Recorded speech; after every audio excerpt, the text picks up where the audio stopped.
nom du Père, du Fils et du Saint-Esprit. Très sainte Trinité, reconnaissant notre néant, nous voulons t'offrir toute notre vie, nos préoccupations et nos souffrances, tout notre être, corps et âme, intelligence et surtout notre volonté, afin de nous unir à ta volonté éternelle et divine, source de tous les biens, et de te donner la gloire et la joie d'accomplir le but de notre vie, réaliser tous nos actes dans ta divine volonté et ainsi vivre en elle. Viens, volonté divine, avec tous les anges et les saints, particulièrement avec notre douce mère et avec Louisa, toucher nos fronts pour y imprimer le Saint-Esprit et nous imprégner de lumière afin que nous puissions comprendre les vérités et les bénédictions contenues dans ces écrits. Amen. Décret.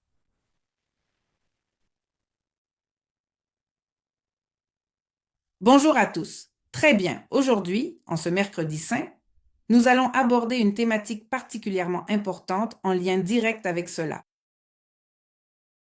La première fois que Louisa participe à la couronne d'épines, nous avons vu précédemment, lors de notre dernière rencontre, comment elle a pleinement accepté l'invitation de Jésus et de Marie à s'offrir elle-même en tant qu'âme victime. Pour approfondir ce sujet du fait d'être victime, pour ceux qui souhaitent en savoir plus, nous avons déjà partagé dans le groupe sur le chat forum de la famille de la Divine Volonté une conférence que mon père avait donnée, dans laquelle il explique un peu plus en détail ce que signifie être victime, cette participation de Louisa, non seulement dans les souffrances de Jésus, mais aussi dans l'activité de Jésus en tant que victime, comme victime de réparation et victime devant la justice divine. Et mon père expliquait donc certaines des images. Et en quoi cela consistait-il? Eh bien, je ne vais pas le répéter, mais nous l'avons également partagé parce que certaines personnes ont posé des questions sur la justice divine, sur les amertumes que Jésus versait en Louisa et ce genre d'images. Voilà en quoi consistait davantage l'état de victime de Louisa. Donc, cela permet de résoudre certains doutes. Bien, alors la dernière chose que nous avons vue du volume 1, cette phrase si belle que dit Louisa, je me suis entièrement offerte à lui et à la Vierge, prête à faire ce qu'il voulait, c'est-à-dire prête à faire sa volonté, son vouloir. Chaque fois qu'elle dit ce qu'il voulait, eh bien c'est sa volonté, n'est-ce pas? Là, c'est elle qui agit et qui le manifeste. Et Louisa unit docilement sa volonté à celle de Dieu à ce moment du sacrifice. C'est aussi quelque chose qui s'est développé chez Louisa. Ce n'est pas qu'elle savait absolument tout du sacrifice dès le premier instant, mais peu à peu, Jésus lui a donné plus de lumière, et cela a été toute une vie de victime en croissance. Dans la participation à cet aspect de l'humanité de Jésus, nous allons donc voir comment petit à petit, Jésus fait cela en Louisa et Louisa avec Jésus. Quelques jours après ce qui a été dit précédemment, je me suis de nouveau sentie perdre connaissance, précise Louisa. Je me souviens qu'au début, chaque fois que cela m'arrivait, j'entrais dans un tel état que je pensais que j'allais mourir. C'est-à-dire, c'était vraiment comme un état d'agonie et de mort, et son âme quittait son corps d'une certaine manière. C'était comme une extase douloureuse,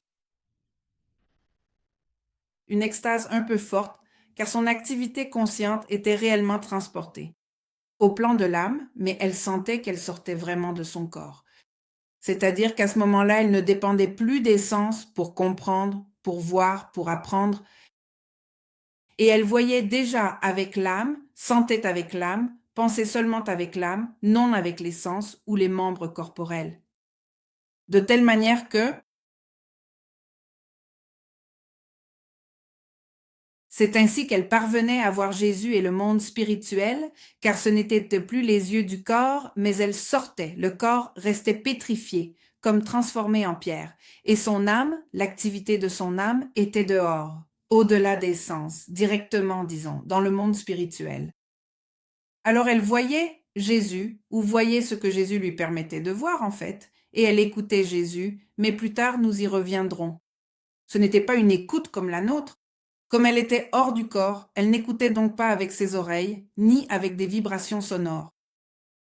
C'était comme une lumière directe de Jésus vers elle qui lui insufflait la connaissance. Autrement dit, il lui insufflait ce qu'il voulait lui transmettre.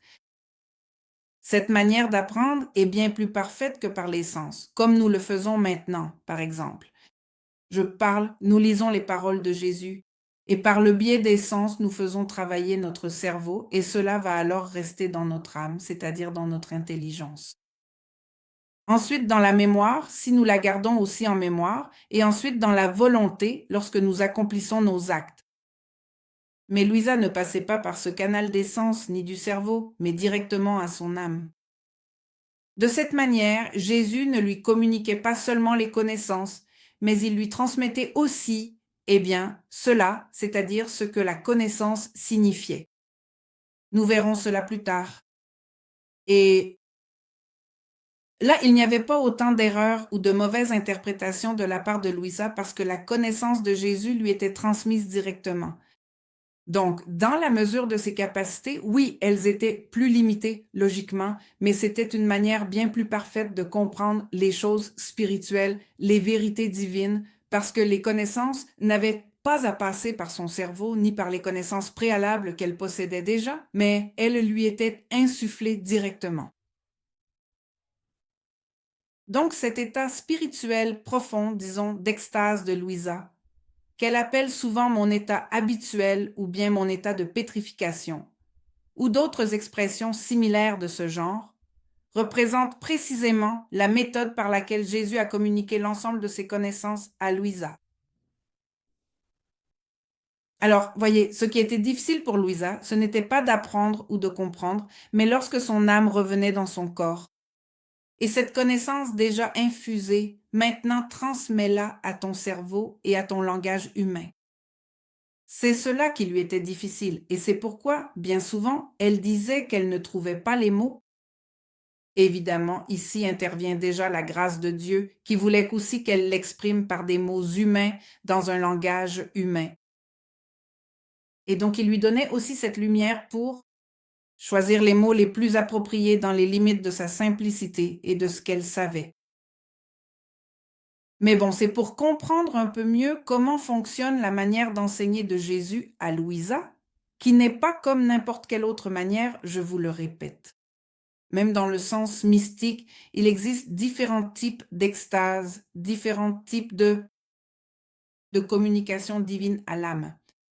Et nous verrons que celle-ci est la plus élevée. Mais bon, je répète cela maintenant pour que nous comprenions un peu mieux. Quelques jours après ce qui a été dit précédemment, je me suis de nouveau senti perdre connaissance. Louisa dit, je me souviens qu'au début, chaque fois que cela m'arrivait, je me sentais arrivée à un tel état que je pensais qu'elle allait mourir, c'est-à-dire elle sentait vraiment que son âme quittait son corps.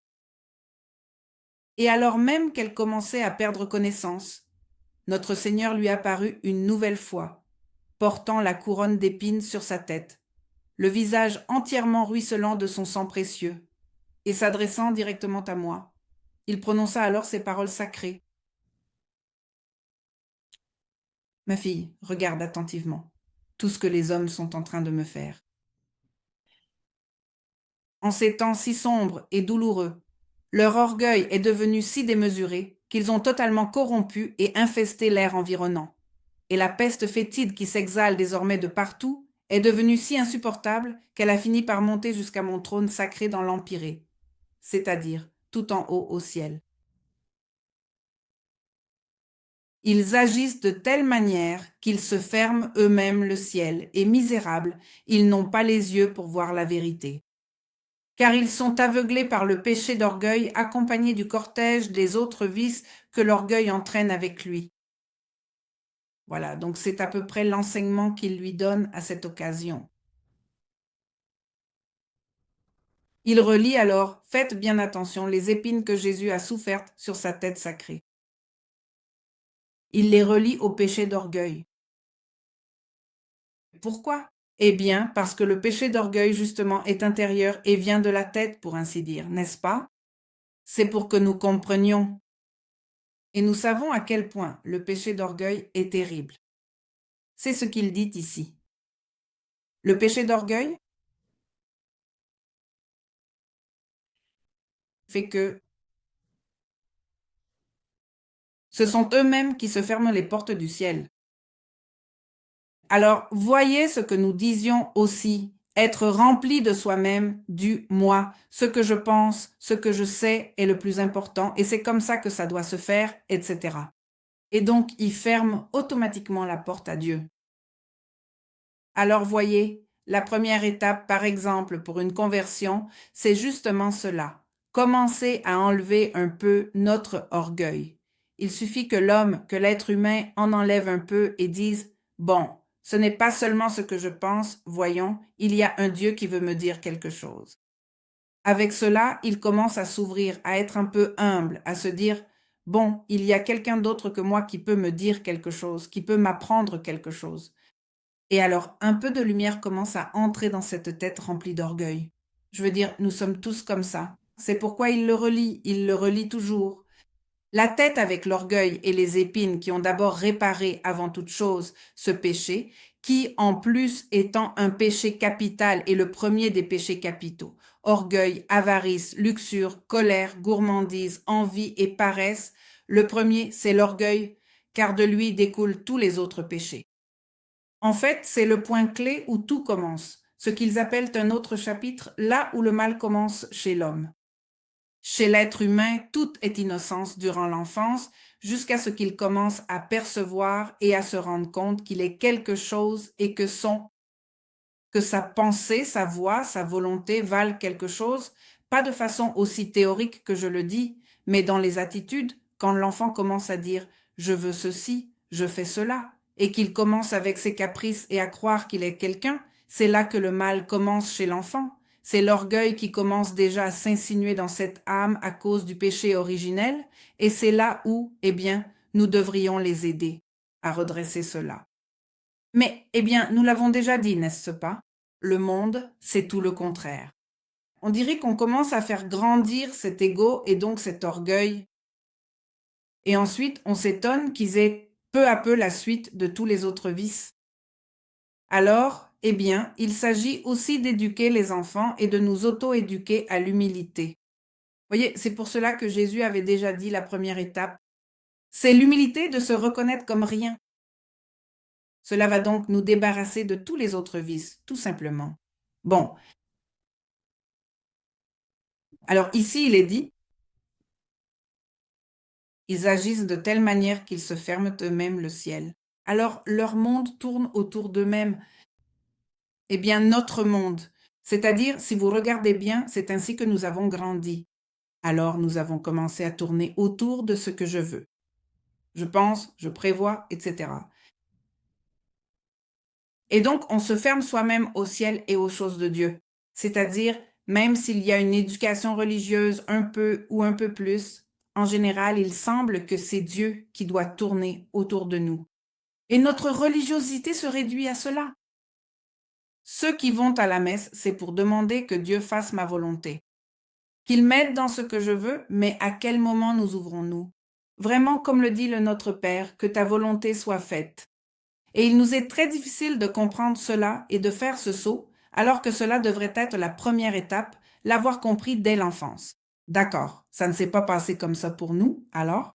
Donc, nous commençons notre développement spirituel ainsi, vous voyez? Et cela va nous aider à comprendre comment les âmes se développent aussi spirituellement. Alors, ils se ferment le ciel en agissant ainsi. Misérables, ils n'ont pas Dieu pour voir la vérité. On ne cherche pas la vérité. On ne contient pas la vérité, on ne la comprend pas parce qu'ils sont aveuglés par le péché d'orgueil. Et en plus déjà avec le cortège des autres vices qu'il entraîne avec lui. Alors, voyez, beaucoup de gens se convertissent, en effet, en cherchant la vérité.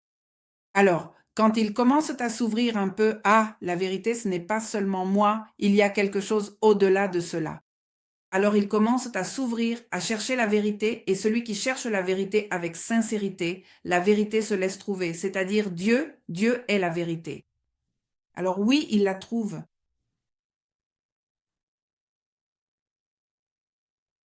Ah, il dit à Louisa, Donne-moi un soulagement au milieu de tant de douleurs amères et une réparation pour tant d'offenses qu'on me fait.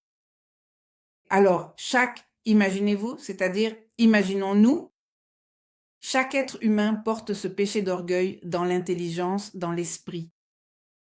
Alors nous avons tous coopéré pour que Jésus souffre la couronne d'épines, non pas ses épines extérieures, mais dans cette partie intérieure où il voyait toutes les pensées et tous nos péchés, car il a vu aussi nos pensées d'orgueil que nous avons depuis l'enfance.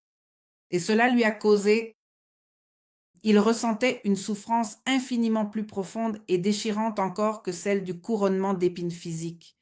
Et lui, portant ce couronnement d'épines ainsi que cette passion intérieure mystérieuse et insondable, que nous savons être directement issus de l'incarnation divine, et que nous avons pu contempler et méditer dans les excès d'amour manifestés à Noël. Il nous demande donc, c'est-à-dire d'abord de chercher à réparer, de réparer l'immensité de tout notre orgueil humain avec des douleurs très particulières pour sa sainte tête, lesquelles sont représentées par ces épines douloureuses.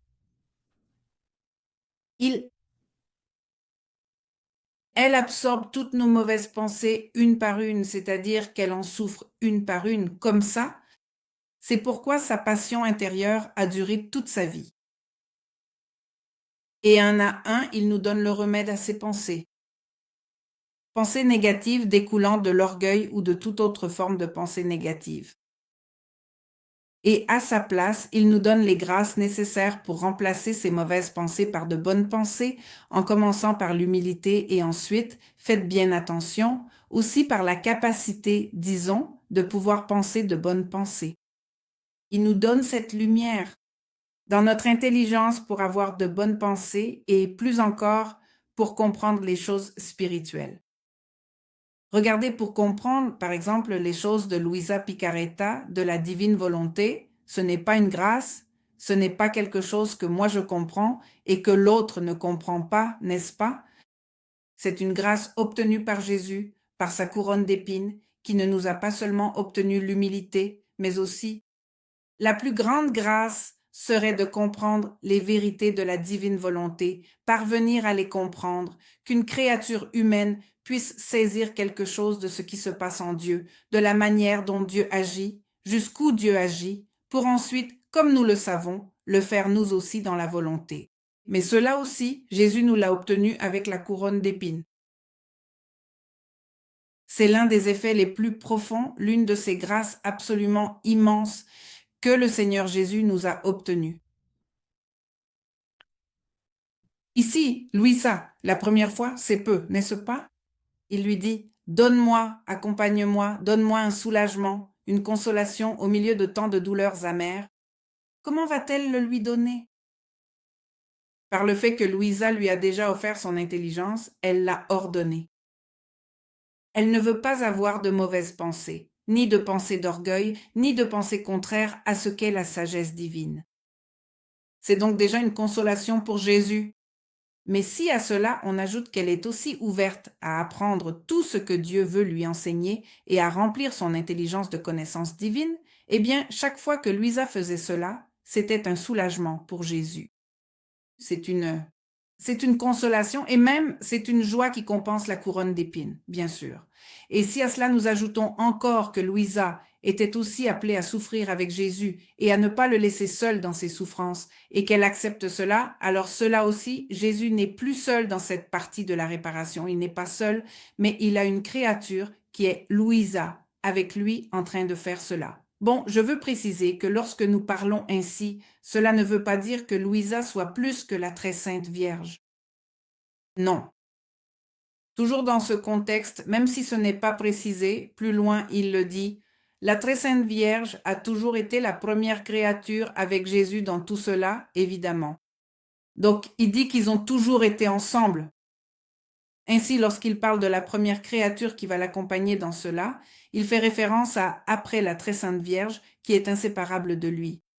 Il s'agit d'une créature normale, ordinaire, comme nous, sans les privilèges, sans être sa mère, c'est-à-dire sans les privilèges qu'a eu la très sainte Vierge et sans être sa mère, qui a été au courant de tout durant toute sa vie et qui l'a accompagnée absolument en tout comme la première. Donc, eh bien, quand nous disons cela, ce n'est pas que nous plaçons Louisa au-dessus de la très sainte Vierge. Au contraire, nous la plaçons en dessous, comme disons la fille de la très sainte Vierge aussi en cela. Nous l'avons déjà vu la dernière fois, qu'il l'a aussi confiée à la très sainte Vierge pour qu'elle l'aide en tout. Alors Louisa va découvrir petit à petit, pas forcément dans ce premier chapitre, mais plus tard, que la première à avoir fait tout cela, c'était elle. Alors elle va l'aider à le réaliser de la meilleure façon possible. Donc chaque fois que nous entendons ces expressions, Louisa est la première, Louisa est celle qui, oui, elle est entrée et il semble qu'il n'y ait rien de plus. Non, c'est toujours après la très sainte Vierge et la première et la reine, c'est la très sainte Vierge, la mère de tous, de Louisa aussi et de nous également. Elle sera toujours au-dessus de tous. Ainsi, si vous recevez ce genre de questions ou de doutes de la part d'autres personnes, vous pourrez les clarifier de cette manière simple. Alors, donne-moi un soulagement au milieu de tant de douleurs amères et une réparation pour tant d'offenses qu'on me fait. Pendant qu'il me disait cela très calmement, il a délicatement retiré la couronne, qui en réalité ne ressemblait pas du tout à une véritable couronne, mais plutôt à tout un écheveau d'épines entrelacées, disons comme une sorte de casque protecteur, de telle sorte que même pas, absolument aucune petite partie de la tête n'était libre d'épines. Mais la totalité de la surface était entièrement transpercée par ces épines cruelles et acérées. En retirant la couronne, il s'est approché et m'a demandé si je l'acceptais. Alors ici, toujours une nouvelle vérité, un nouvel acte dans lequel il voulait maintenant lui faire partager la couronne d'épines et non pas la... Il ne la forçait pas, il n'écrasait pas Louisa en lui disant « Maintenant tu vas le faire de force ». Non, toujours dans ce respect. L'acceptes-tu? C'est-à-dire, d'abord la lumière, alors revenons. Comment Dieu agit-il? Voyez, quelle beauté. D'abord, il lui fait comprendre les vérités, c'est-à-dire, pourquoi Jésus a-t-il souffert? Comment a-t-il souffert? Il fait naître cet amour, ce désir de vouloir participer à cela et librement, acceptes-tu? C'est-à-dire, être avec moi et m'apporter ce soulagement et cette réparation? Merci. Moi, dit Louisa, je me sentais tellement anéantie, j'ai ressenti de telles peines à cause des offenses qui lui sont faites. Vous voyez? J'ai ressenti de telles peines à cause des offenses qui lui sont faites. Autrement dit, Dieu lui donnait la grâce de comprendre ce que le péché d'orgueil avait causé à Jésus et de voir ce qu'il souffrait réellement. Donc, en réalité, Louisa souffrait vraiment pour Jésus et souffrait aussi à cause du péché.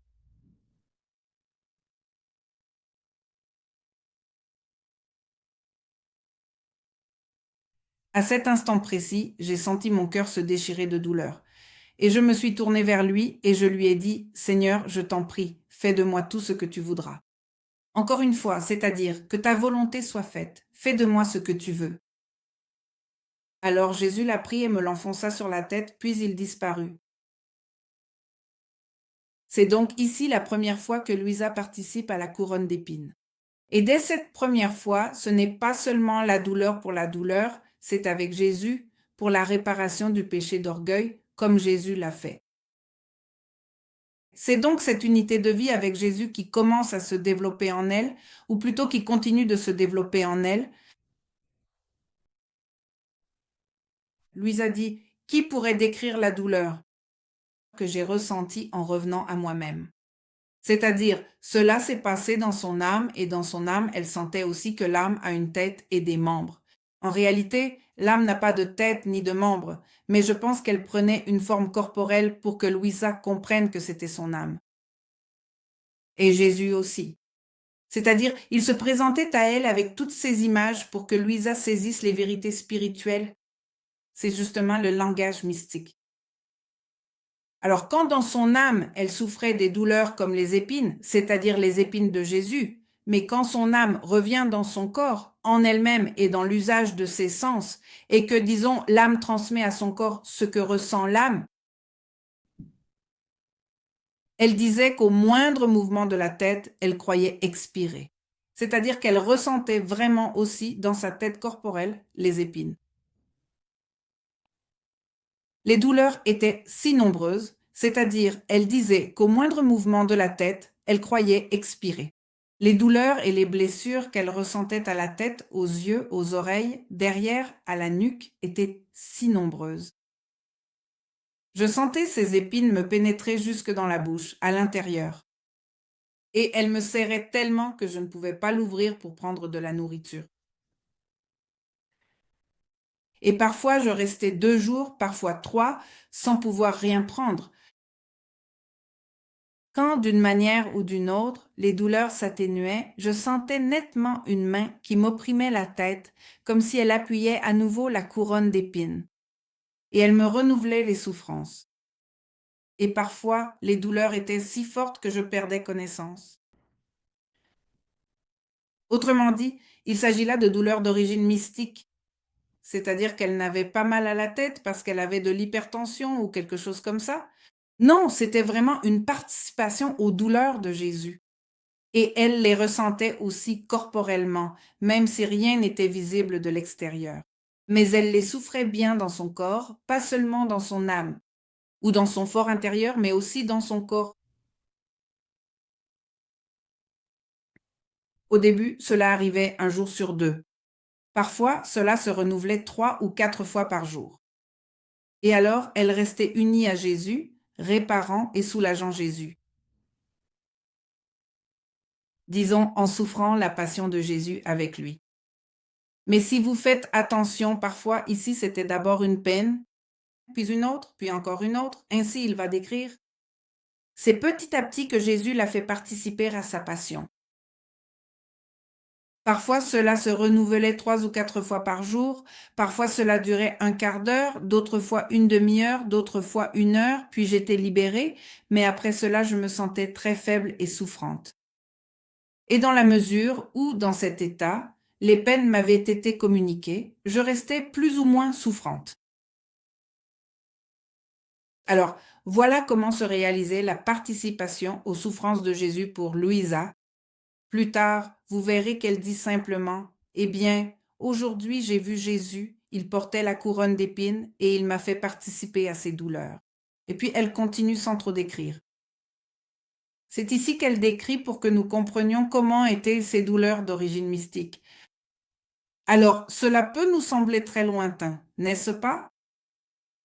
Parce qu'il semble que nous n'allons pas vivre ce genre de douleur exactement comme Louisa, ni avec la même intensité qu'elle. Cependant, comment pouvons-nous appliquer cela à nous-mêmes? Eh bien, d'abord et avant tout, l'attitude de Louisa de vouloir réparer Jésus par la prière à travers nos activités quotidiennes. Et cela, nous devons vraiment l'avoir. Et en plus, si un jour nous avons mal à la tête, nous pouvons offrir ces intentions et nous unir à ces réparations, à ces souffrances de Jésus causées par sa couronne d'épines. Et nous savons déjà que dans la divine volonté, nous participons, même s'il ne s'agit que d'un petit mal de tête, nous pouvons participer à tous les biens de la couronne d'épines et être avec Jésus en réparant pour tous ses péchés de mauvaises pensées, de pensées d'orgueil, de quoi d'autre. Nous allons enrichir un peu plus ce sujet de la couronne d'épines, avec d'autres chapitres plus loin, enfin des idées tirées des chapitres. Par exemple, la première chose est précisément que par la couronne d'épines, Jésus nous montre que c'est la manière de régner. C'est-à-dire, il a été couronné, la tête est là d'où l'on règne. Qu'est-ce que régner véritablement? Régner véritablement, c'est se dominer soi-même, maîtriser les mauvaises passions désordonnées et les ordonner, maîtriser les mauvaises tendances, maîtriser, pour commencer, les mauvaises pensées. Et cela ne s'obtient qu'avec les épines de la mortification. Alors aussi, si par exemple il y a quelque chose qui nous coûte, dominer un défaut que nous avons encore, ou même des tendances à un certain type de péché, la manière de les dominer est celle-ci. D'abord en mortifiant nos pensées et en les ordonnant. Ici, il nous enseigne cela dans la couronne d'épines, dans le couronnement d'épines. Donc, si nous voulons régner, il faut d'abord mortifier nos pensées. Par exemple, il y a des gens à qui il est difficile de pardonner une offense, n'est-ce pas? Alors, ah, je demande à Dieu la grâce pour donner. Oui, mais quel est le point? Eh bien, commence par mortifier tes pensées, ordonne-les et domine toi-même tes propres pensées. Autrement dit, enlève toutes les rancœurs, enlève tout cela, éclaire-le avec la lumière de Dieu et commence à travailler sur ce point. C'est pourquoi la prière, la méditation, la lecture vont peu à peu transformer ta façon de penser. Merci. Que la lumière de Dieu pénètre dans tes pensées, jusqu'à ce que tu en arrives au point de voir les choses comme Jésus les voyait et que le pardon te devienne facile. Donc, c'est tout un travail que nous devons d'abord accomplir dans nos pensées. Jésus nous a obtenu cette grâce par sa couronne d'épines. Alors, le véritable règne, quand Jésus dit qu'il veut que nous soyons rois dans son royaume, c'est ainsi que l'on règne. D'abord en nous dominant nous-mêmes et en maîtrisant nos pensées. Et cela fera que, puisque la tête dirige, tu pourras ordonner toute ta vie, toutes tes attitudes, tout. Tu peux même en venir à maîtriser les sentiments, les émotions. Tout cela est possible, petit à petit. Et c'est cela le véritable règne. Et ensuite, voilà. On entre dans la divine volonté et on règne alors avec Jésus et on prend tout ce qu'il y a dans la divine volonté. Eh bien, c'est merveilleux, n'est-ce pas? Tant de choses que Dieu, que Jésus nous a obtenues avec sa couronne d'épines. Même pour parler de Dieu et des vérités de Dieu, il nous a obtenu des aides et il est le seul qui puisse nous aider. Quand nous unissons notre intelligence à celle de Jésus, avec cette prière de fusion, j'unis mon intelligence à la tienne, j'unis tout, ma volonté à la tienne, etc. Mais, et en apprenant réellement ces vérités, il nous donnera aussi la grâce, eh bien, à ceux qui doivent les exprimer ou les communiquer aux autres, de le faire avec lucidité, avec clarté, avec droiture. Selon Jésus, c'est une grâce qui vient de lui, ce n'est de personne d'autre. Tout cela, c'est Jésus qui nous a obtenu tout cela par la couronne d'épines. Eh bien, en cette semaine sainte, nous pouvons aussi réfléchir un peu plus, enrichir au moins cette idée du couronnement d'épines et ensuite faire nos prières, nos tours et aussi la mettre en pratique dans la vie, n'est-ce pas? Bien. Que c'est beau. Mais continuons. Voilà un petit aperçu, commençons par un autre sujet. Il est dit que, pour la première fois, la famille a vu Louisa sombrer dans la souffrance et perdre conscience. Je me souviens aussi que parfois, à cause des souffrances à la tête, comme je l'ai dit plus haut, elle ne pouvait pas ouvrir la bouche pour prendre de la nourriture, et comme la famille savait qu'elle n'avait pas envie d'être à la campagne. Et quand ils voyaient qu'elle ne mangeait pas, c'est-à-dire qu'elle ne voulait pas être à la campagne parce qu'elle ne pouvait pas aller à la messe, ne pouvait pas communier et ne pouvait pas mener sa vie spirituelle habituelle, elle se voyait privée de Jésus Eucharistie. Alors, la famille, quand ils voyaient qu'elle ne mangeait pas, attribuait cela à un de mes caprices. Et naturellement, ils se fâchaient, s'inquiétaient, s'irritaient, et ils me réprimandaient, me grondaient. Alors là, Louisa ne disait à personne ce qui lui arrivait. Elle en avait honte, elle n'avait même pas les mots pour l'exprimer, et ce n'était pas la volonté de Dieu qu'elle le dise à ce moment-là. Alors, la pauvre famille voyait ce genre de choses chez Louisa et pensait que c'était simplement une enfant capricieuse. Ma nature voulait leur en vouloir pour cela. Elle aussi, voyez-vous, elle a également traversé ces épreuves d'être incomprise, mal jugée et réprimandée injustement. Alors elle dit, ma nature voulait leur en vouloir pour cela, car je voyais que ce qu'ils disaient n'était pas vrai. Mais quel est l'enseignement de Jésus? Mais le Seigneur ne voulait pas de ce ressentiment.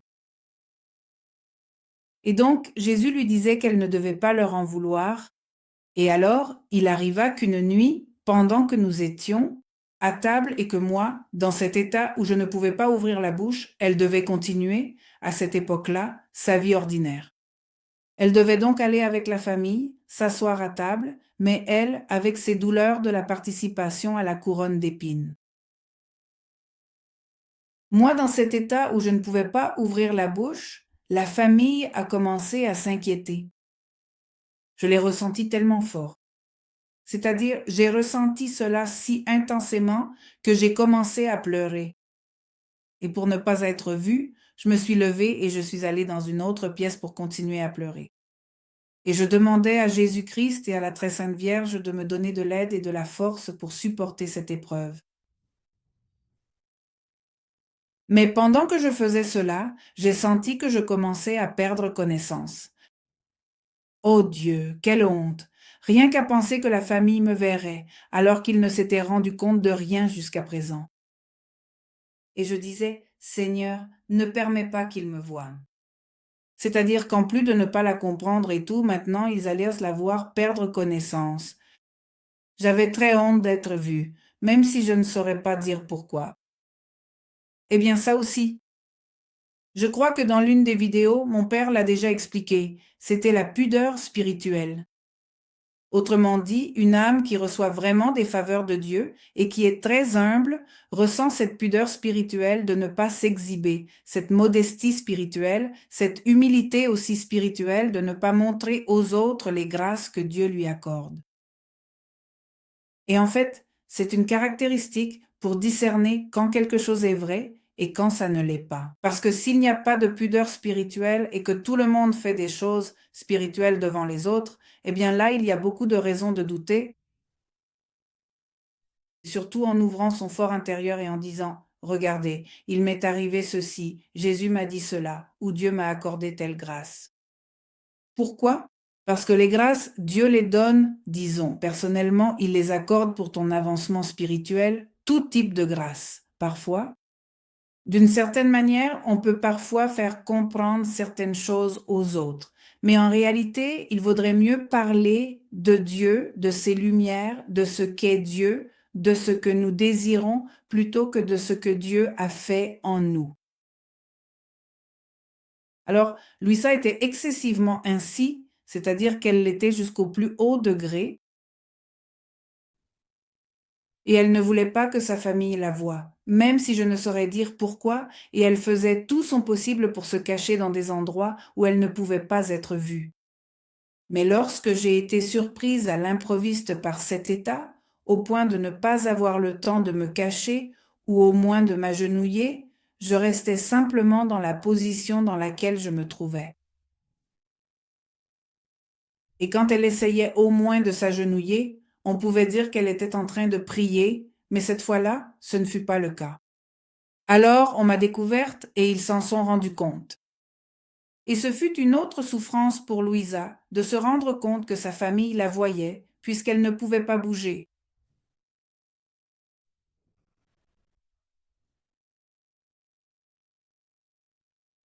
En perdant connaissance, notre Seigneur s'est montré ici, au milieu de nombreux ennemis.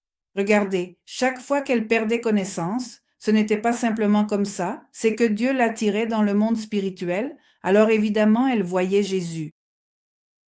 En perdant connaissance, notre Seigneur s'est montré au milieu de nombreux ennemis qui lui lançaient toutes sortes d'insultes. Ils le frappaient surtout, le piétinaient, blasphémaient contre lui tirèrent les cheveux. C'est-à-dire, c'est une vision différente de la précédente. La précédente était celle de la couronne d'épines, une autre que nous avions vue était celle du balcon avec la croix, maintenant c'est une autre vision. De nombreux ennemis lui lançaient toutes sortes d'insultes, le frappaient, le piétinaient, blasphémaient contre lui tiraient les cheveux, et elle le voyait, n'est-ce pas? Et il semblait que mon bon Jésus voulait fuir de là, de sous ses pieds sales, et cherchait une main amie pour le libérer. C'est-à-dire, elle le voyait carrément allongé par terre. Mais il ne trouvait personne. Pendant que je voyais cette scène, je ne faisais rien d'autre que pleurer pour les peines de mon Seigneur. J'aurais voulu aller au milieu de ses ennemis, peut-être aurais-je pu le libérer, mais je n'osais pas. Et je lui disais, Seigneur, fais-moi participer à tes peines. C'est-à-dire, je ne voulais pas qu'il souffre seul. Si seulement je pouvais te soulager et te libérer. Et tandis que je disais cela, ses ennemis, comme s'ils s'étaient compris, se sont jetés sur moi très enragés et ont commencé à me frapper, à me tirer les cheveux, à me piétiner. Alors elle a commencé à participer aussi à ses souffrances, non plus seulement comme spectatrice, mais aussi comme victime. J'avais peur, je souffrais, oui, mais au fond de moi, très profondément, j'étais contente, c'est-à-dire que je ressentais la part humaine, disons, mais au fond de moi, dans mon âme, j'étais contente parce que je voyais que j'offrais au Seigneur un peu de répit, de repos. Ensuite, ses ennemis ont disparu et je suis restée seule avec mon Jésus. Alors j'ai essayé de le plaindre et de le consoler, mais je n'ai pas osé lui dire quoi que ce soit. Bon, mais Jésus voit le fond de l'âme, n'est-ce pas? Et il voit l'intention qu'avait Louisa. Et lui, rompant le silence, me dit, tout ce que tu as vu n'est rien en comparaison des offenses qu'on me fait continuellement. C'est-à-dire, en soi, c'est déjà une scène terrible. Si on se l'imagine, c'est vraiment terrible, n'est-ce pas? Et pourtant, Jésus lui dit que cela n'est rien en comparaison des offenses que nous lui faisons continuellement. Il y a tant d'aveuglement chez les créatures, elles sont tellement embourbées dans les choses terrestres. Et ça, c'est une chose, n'est-ce pas? À méditer, nous sommes tellement enfermés sur nous-mêmes et sur les choses terrestres, du moins la plupart des gens, qu'ils en viennent à être non seulement des ennemis cruels pour moi, mais aussi pour eux-mêmes, et ils ne s'en rendent même pas compte. Et comme leurs yeux sont fixés sur les choses terrestres, sur la boue, ils en viennent à mépriser les choses spirituelles, l'éternel. Qui me réparera pour tant d'ingratitude? Qui aura de la compassion pour tant de gens qui me coûtent mon sang et qui vivent comme ensevelis dans la peste des choses terrestres, dans la boue des choses terrestres? Alors nous revenons toujours à la même chose, toujours les deux choses, l'amour de Dieu et l'amour du prochain. Qui me réparera, moi, et qui aura de la compassion pour tant de gens? Vous voyez? Allez, prie et pleure avec moi pour tant d'aveugles qui n'ont Dieu que pour ce qui est terrestre et qui méprisent et piétinent mes grâces sous leurs pieds immondes. Alors, avec cette vision, il lui a fait comprendre un peu comment chaque personne traite la grâce dans sa propre âme ou Jésus lui-même. Ils méprisent et piétinent mes grâces sous leurs pieds immondes, comme si ces grâces étaient de la boue. Toi, élève-toi au-dessus de tout ce qui est terrestre. Abhorre et méprise ce qui ne m'appartient pas. Autrement dit, il nous invite déjà à vivre aussi dans le monde spirituel et pas seulement pour le monde terrestre. Abhorre et méprise tout ce qui ne m'appartient pas. Ne te soucie pas des moqueries que tu recevras de la part de ta famille après m'avoir vu souffrir, moi.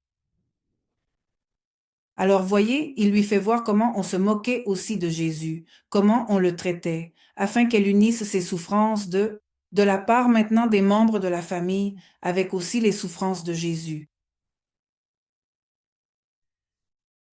Ne te soucie pas des moqueries que tu recevras de la famille, c'est-à-dire des autres. Après m'avoir vu souffrir, préoccupe-toi plutôt uniquement de mon honneur, des offenses qu'on me fait continuellement et de la perte de tant d'âmes.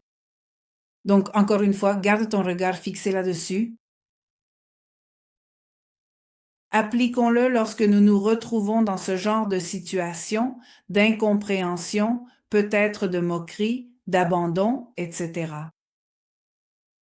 Eh bien ici, il nous dit comment le vivre. Ah, ne me laisse pas seule au milieu de tant de peines qui me brisent le cœur. Et tout ce que tu souffres maintenant est peu de choses en comparaison des peines que tu auras encore à endurer. Te souviens-tu que je t'ai toujours dit que ce que je veux de toi, c'est l'imitation de ma vie? Il manque toujours une petite chose, puis une autre, puis encore une autre, mais il reste encore beaucoup à faire pour compléter la vie de Jésus. Regarde à quel point tu me ressembles encore peu, alors courage et n'aie pas peur. Alors, pour toute peine, voyez-vous, le remède se trouvera toujours dans la passion de notre Seigneur.